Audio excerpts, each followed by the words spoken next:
going to walk you through creating an effective introduction and conclusion for your speech.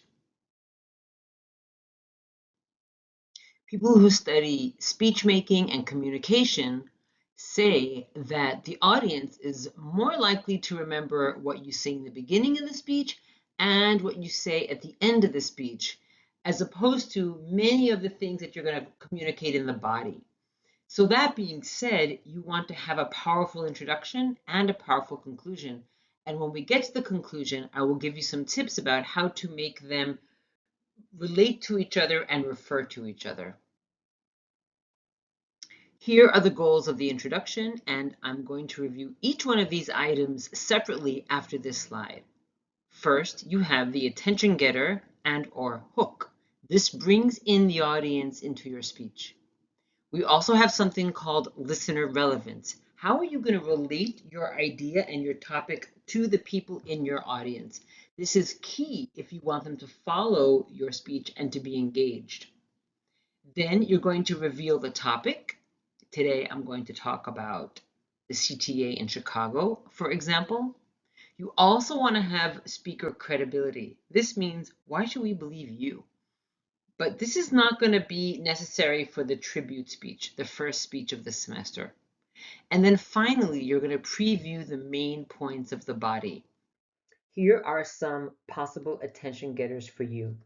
The first thing I'm going to say is avoid quotations. That is, unless you're using a PowerPoint and you can put the quote on your slide.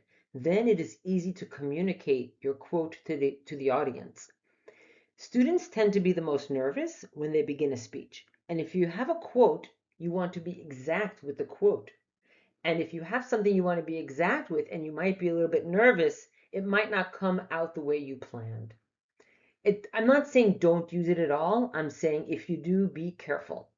The next thing not to do is to ask regular questions. For example, you're giving a speech on dogs. You say, "Do you have a dog?" Some audience members say, "Yes, no, maybe, I used to." You really don't want the audience members answering your questions verbally because it will interfere with your introduction and your speech. One of the best tools to use is a short story or an anecdote. Very short story. For example, yesterday when I was waiting for the train, I ended up waiting more than 15 minutes. And when I finally got on the train, and you explain what happened. This is very short and it's relatable because most students in the class probably take the CTA. You can use a rhetorical question. Rhetorical questions seek mental response, like a head nod or something that the audience members think about, rather than a verbal response. You can also say something startling or surprising or use a statistic. Last year, X amount of Chicagoans spent this much time, and you give in the number because you've done your research, waiting for the train. You can also arouse curiosity of the audience. Say something that's going to make them really interested in what your speech is about. I just mentioned in the previous slide something about how long Chicagoans wait for a bus or a train. With that statement, I'm connecting to the audience. This is also called listener relevance. The audience can expect, oh, this speech, it's going to say something that I'm interested in. It's going to apply to me.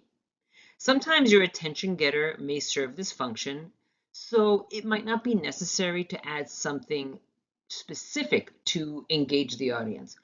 But the more you engage the audience, the better your speech will be. Speaker credibility really means, why should we believe you?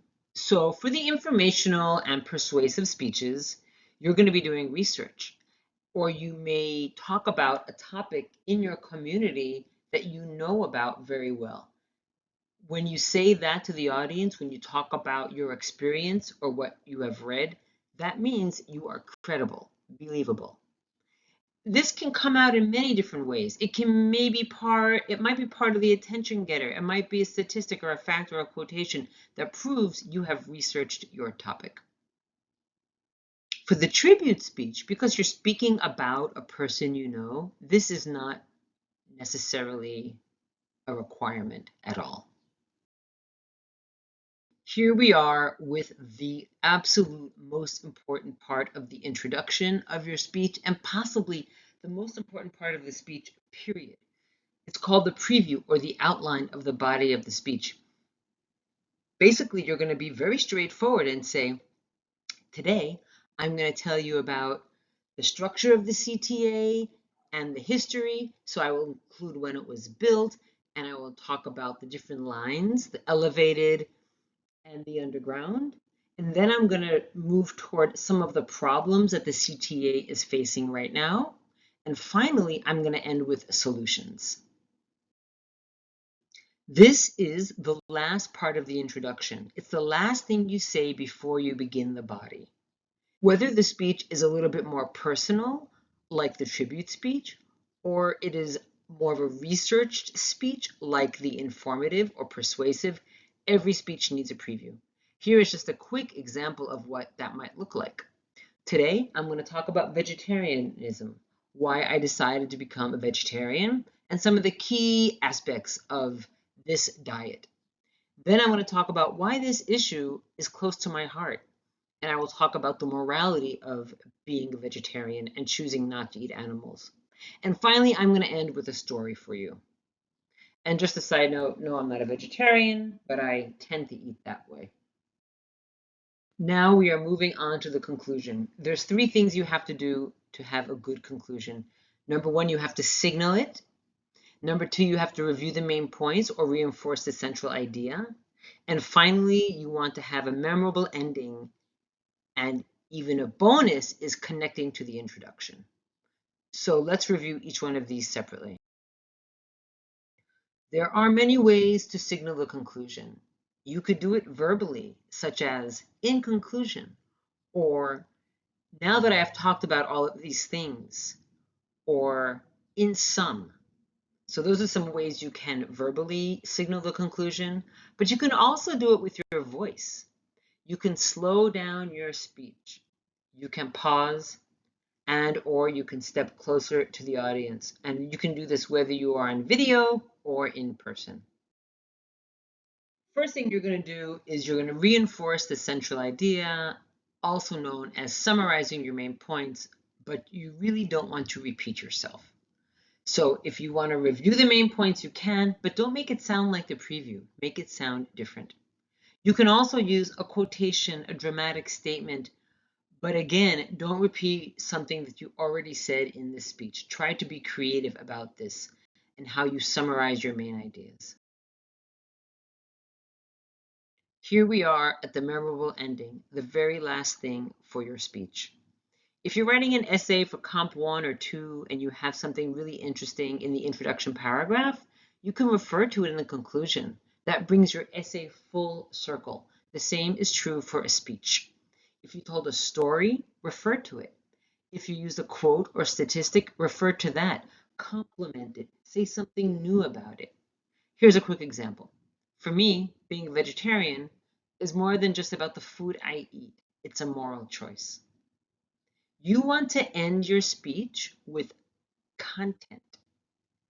You don't want to end your speech by saying, "That's it, I'm done." If you get confused or lost after you say your final words, if you're in person and you have this idea that the audience doesn't know you're done, you can say something as simple as, "Thank you for listening," or "Thanks for your attention." All right, that's it for this PowerPoint. Bye.